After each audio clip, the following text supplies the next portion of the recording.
Hello, this is Caitlin again. I wanted to touch base on a video I made when it comes to cerebral palsy and employment.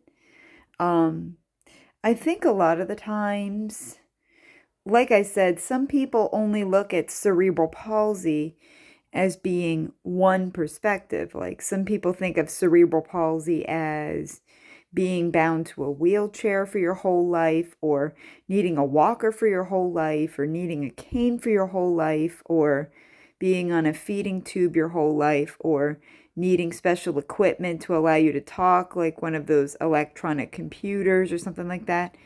But people need to realize that, yes, there are people that have cerebral palsy and are handicapped that need to be in wheelchairs for the rest of their life and stuff like that. And that is heartbreaking. But there is a whole other perspective of cerebral palsy, and that is the perspective that I am in. Because my cerebral palsy, it is spastic cerebral palsy, and there can be different severities of it. But my case is minor. I am able to walk despite slight mobility issues and slight stability issues, and I am able to see despite depth perception issues, which I will have for the rest of my life, and I have accepted it. It is annoying, I'll be honest.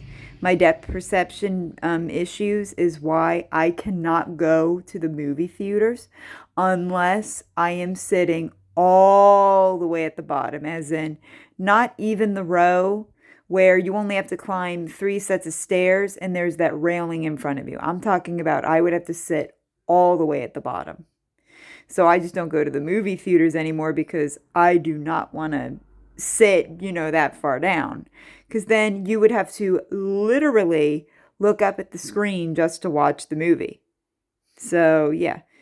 But yeah, the perspective that people need to look at more often is the perspective that, that is not talked about a lot. And that's the perspective that I am in.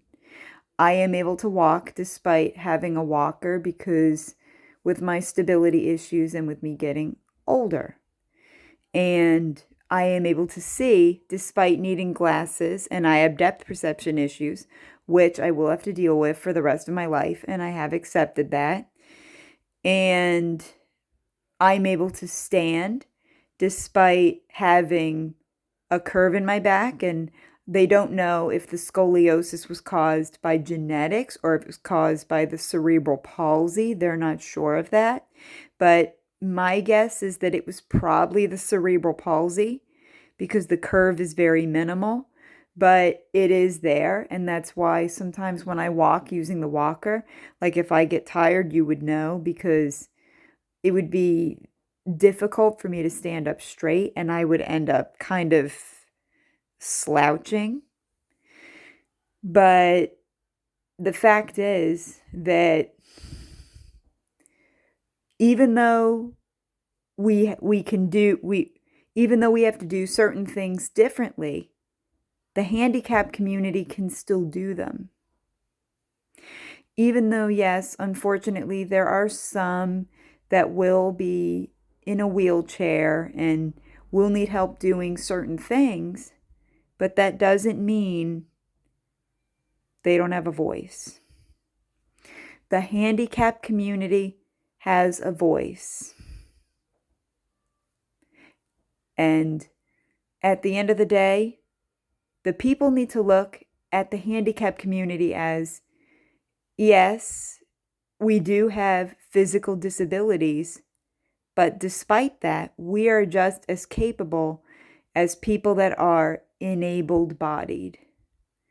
They need to learn that the handicap community are the champions and the handicap community will roar. And in terms of employment and stuff,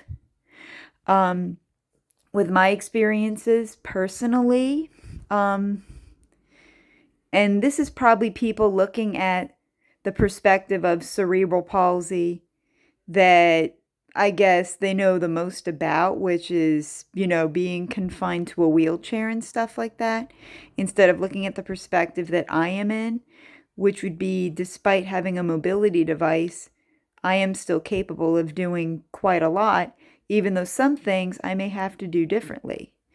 I think when it comes to employment, they see my walker and they automatically feel that's a turnoff. And I think that's why I haven't had a lot of good luck right now, because they look at my walker and they might automatically think, oh, she has a walker. We're not going to give her a chance. Nope, she has a walker. That's a turnoff. And that's not right.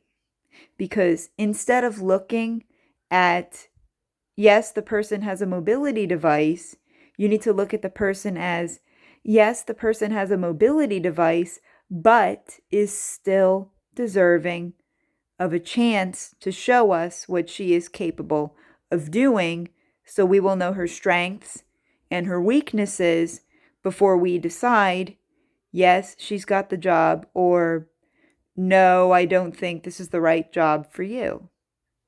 But my tip to the handicapped community is, when it comes to employment, head up high, stand tall, and keep going. Because that is how the handicapped community will persevere when it comes to employment. Head up high, stand tall, and we keep going.